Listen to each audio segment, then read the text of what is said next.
Hey everyone, it's Mason And Amanda. from HerbRally, and we just got back from our trip to the Great Lakes Herb Faire in Chelsea, Michigan. What'd you think of the event? Well, it was my very first any type of herb conference. Yeah. So I don't really know what I was expecting, but I knew they were going to be super sweet people.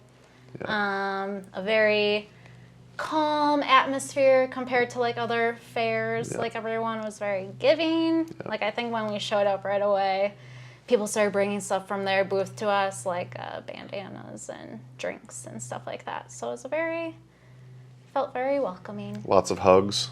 Lots of hugs. Yeah. Jim McDonald made a point to basically only say hi to you, to make sure you felt welcome, I suppose. Yeah, that was definitely like a nice icebreaker because, like, who's Amanda? I don't know. Oh, yeah, I'm sure you felt very welcome, but we're going to kind of tell you the story of our trip and how it went. There was other things that happened besides going to the Great Lakes Herb Faire, but starting from the beginning. We stopped halfway to Kalamazoo, where I know a big reason for that was to get that beautiful tattoo from one of your childhood friends. Yeah, so along the way to Chelsea, Michigan, we stopped in Kalamazoo, Michigan at Anchors Away Tattoo. The owner is Anthony Thielen, and Anthony and I go way back. We were like besties from he was one of my best friends from like third grade on, and through middle school and whatnot. And I hadn't seen him in probably 20 years. Mm-hmm. So it was just perfectly along the route. It was a great reunion for us. We got to have dinner and stuff. But yeah, it was awesome. I really wanted like a borderline photorealistic botanical illustration of dandelion, Taraxacum officinale, and Anthony's not a plant person per se, but he really just knocked it out of the park. He did exactly what I was hoping for. So it was just a really great experience. So if you're in the Kalamazoo area, definitely check out Anchors Away Tattoo. I will say this: a lot of the attendees at the Great Lakes Herb Faire, they loved it. Well, besides that, they're from Kalamazoo, so right. Yeah. But yes, people really liked it. And Seven Song even said the tattoo is botanically correct. So I don't know if you're going to get some B-roll or whatnot of it, but it's Seven Song approved, Rosemary Gladstar approved. But yeah, I'm just really stoked on it. It's my second tattoo. That's my first real tattoo. The first one was like a 15-minute, piece of work, but yeah. And besides the tattoo, we woke up one morning and grabbed some coffee, Matchbox coffee, I believe. Match Head. Yeah. That's a better name. It was so delicious too, and it's going to be delicious if they only serve you in 12-ounce portions. Right. So, yeah.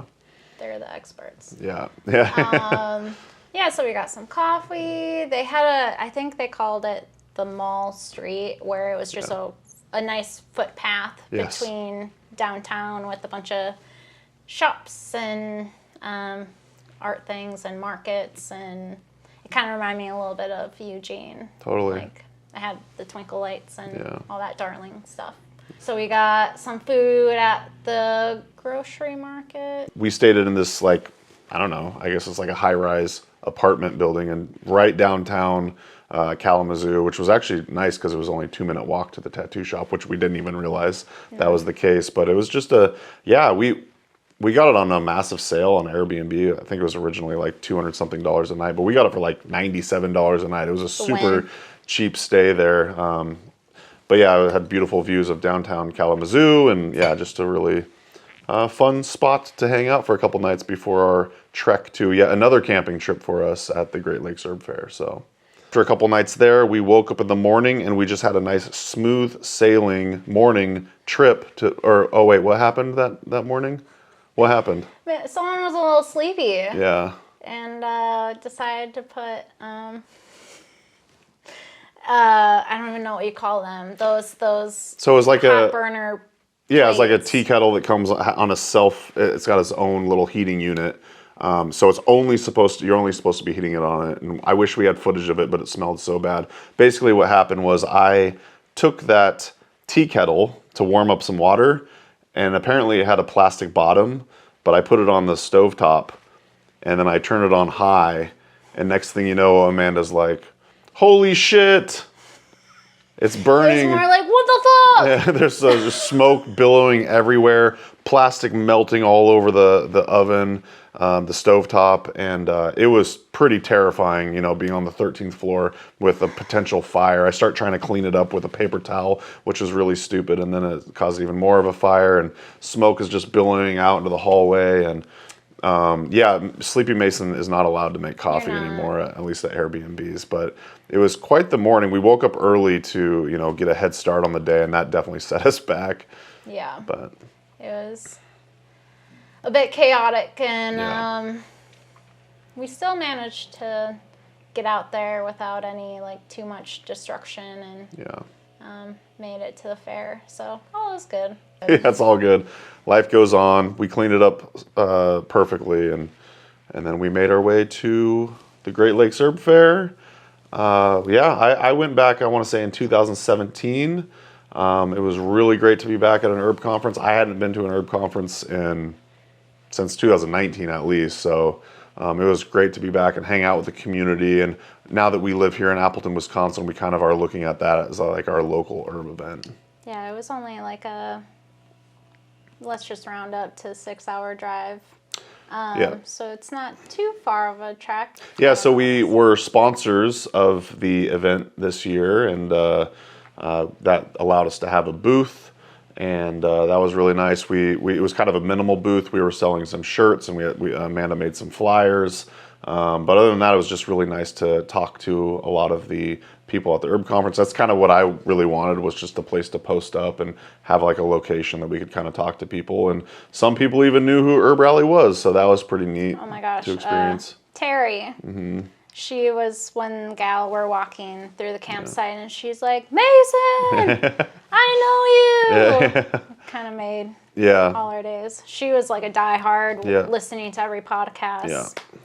So shout out Terry if you're watching this. It was nice to meet you and hang out, and so that was a lot of fun. We also did interviews for the Herbalist Hour.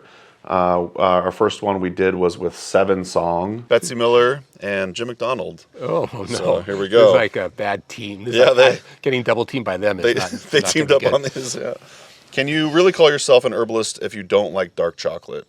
Yes. Okay. So the reason they're saying that is this Hershey wrapper in my pocket. So before anybody makes... Is that milk chocolate? Yes. So I don't really love Hershey's chocolate, but Betsy went to town, and I actually like milk chocolate better than dark chocolate, which is where this question is coming from, but not really Hershey's. But I'm glad I had a wrapper just for this. Yeah. So yes. Awesome. I think dark chocolate lovers are elitists. I think that's what I think. How much cake is unreasonable to carry in your pocket? There is no unreasonable amount. So notice this pocket and this pocket are cake pockets. What a character. Yeah. I didn't meet or haven't met a lot of these people in person at least. In person for sure. And he might have been my biggest shock in the best way possible. I'm like, this guy's funny. Yeah, everything he said was pretty funny, but super smart. Yeah. I can't wait to release that interview. What did we go over? Oh, we had guest questions from Betsy Miller, Jim McDonald, Christosina Dinas asked some guest questions. Yeah. That'll be coming out here in the next few weeks probably, but super, super stoked to release the 7 Song episode. You also interviewed Erica Gallatin, which is another buddy of yours. I think that aroma can really carry us through some of those moments in a really super powerful, profound, easily accessible way. So, and it's not just essential oils. You could be pinching and smelling a plant in your garden, or really just spending time with an herbal tea and smelling the herbal tea. And but it is an instant, so quick, and it's so fabulous how much it works. And of course, there's so many amazing plants out there that smell amazing. So you have a huge palette to choose from. It's almost like magic. You could call it magic. You could call it science. You could call it smagic. Smagic. What did Rosemary say? Butility. Butility. So now we got Smagic. We got It's Butility, magic, we got it's magic. Smagic. That's right. Whoop, whoop.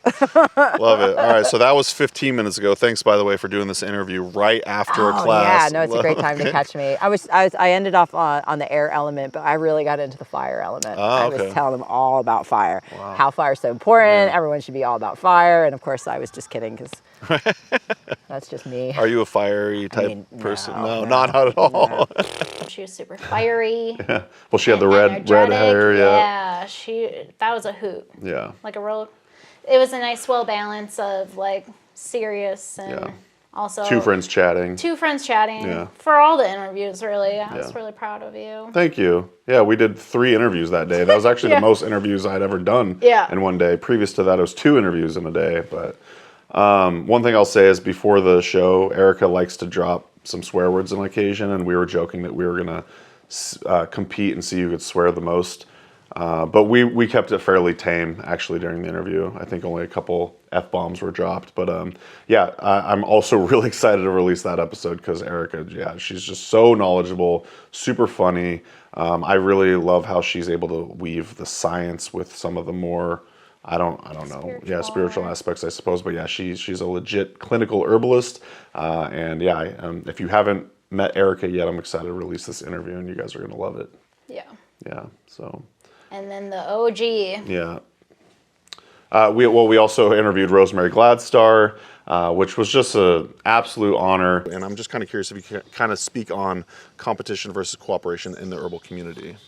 Wow, we're going to start off deep. Yeah, that's right. Well, first of all, I have to say I love Jim, right? Yeah. So, and everybody loves Jim. He's just, got a heart of gold. Yes, amen. And I mean, we all feel, I think at some levels, we have that opportunity to feel competition if we want, but it generally doesn't support us as a community. And I think the reason very early on when I would feel, because I'm like everybody else, I would feel those feelings. And, like I ran this little herb store in a very small community, and then a really good friend of mine opens up another store right down the road. So I had an opportunity, this is just an example of thinking like, what the heck is she doing, right? But instead what I did is I realized that we need these, and that we can work together to make both of us successful.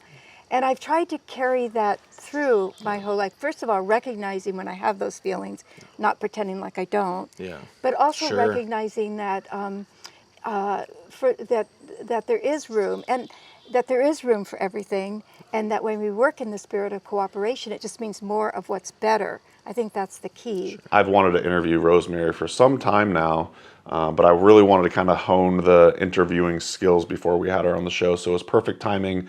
She did the keynote at the Great Lakes Herb Faire, which, just as a side note, was absolutely wonderful. She basically did a slideshow of our herbal elders, and she probably covered 20 or 30 different herbal elders, why it's important to honor them, and she just told a bunch of personal stories. And so we kind of geared the interview towards that a lot, but I also just asked her a bunch of questions that I've always wanted to ask her, like general life advice and stuff like that, because Rosemary's very accomplished, but also very loving and giving and just an incredible human. So we've been gone a lot for the past couple of weeks. We went to a wedding, shout out Giuseppe and Allie, in Friday Harbor, Washington. So we were gone for a week for that. And then a few days later, we had to go to the Great Lakes Herb Faire. And so we really missed our cats. So we got this like cheap little home camera system to basically, we say it's like to check on our house, but really it's to hang out with our cats. Yeah, it gives me a little sanity in knowing that everything is safe, but mostly our little cats are having a good old time. We realize they just sleep a lot, but and poop. Yeah. So more of the same. Yeah. But yeah, it just gave us a little comfort blanket, and I think overall it allows them to bond more with each other, and watching some cute clips of them playing is, without the humans watching, is really the cherry on top. Look at that face. Look at it. That said, I'm very glad and happy to be home for a good stretch now. Traveling's fun, but it's just so nice to be back in Appleton hanging out with our kitty cats. Yes. But yeah, that was kind of our trip in a nutshell. Thanks for y'all for hanging out with us at the Great Lakes Herb Faire. It was great to catch up. Just want to say, no, please. Seeing familiar faces and Yeah. some new ones. That's right. So if you've never been to an herb conference before, you could find out herbalism events happening in your neck of the woods at herbrally.com/events. These are just great ways to make new friends. Yeah, just the herbal community is amazing. Great Lakes Herb Faire just happens to be a close one to us. But yeah, if you want to learn more about different herb conferences happening in your area, go to herbrally.com/events. And if you can't make it to an in-person event, there's always distance learning as well, or online herbalism events. You could go to herbrally.com/virtual. But definitely recommend to go into a local plant walk, go to an herb conference, hang out with like-minded folks who love the plants, like all of us here. And just want to say a huge shout out and thank you to our HerbRally Schoolhouse members. Your support really means a lot to Amanda and I and Amelia. And so Feeds the cats. yeah, too. exactly. So thank you for your membership. And if you'd like to learn more about the HerbRally Schoolhouse, you'd go to herbrally.com/schoolhouse. And if you want to try your first 30 days for free, you could use coupon code YouTube30 at checkout. And basically there's just a bunch of classes inside of the membership area. There's herbal community discounts and a lot of other stuff going on. You could join us live for the Herbalist Hour interviews via Zoom. But really, yeah, the support really helps us keep making YouTube videos, daily podcasts, and everything else. So once again, thanks to the HerbRally Schoolhouse members. Yeah, I think that's going to do it for this video. Once again, thanks y'all for watching. Thanks to our HerbRally Schoolhouse members, and we'll see you in the next vlog. Bye. Bye-bye.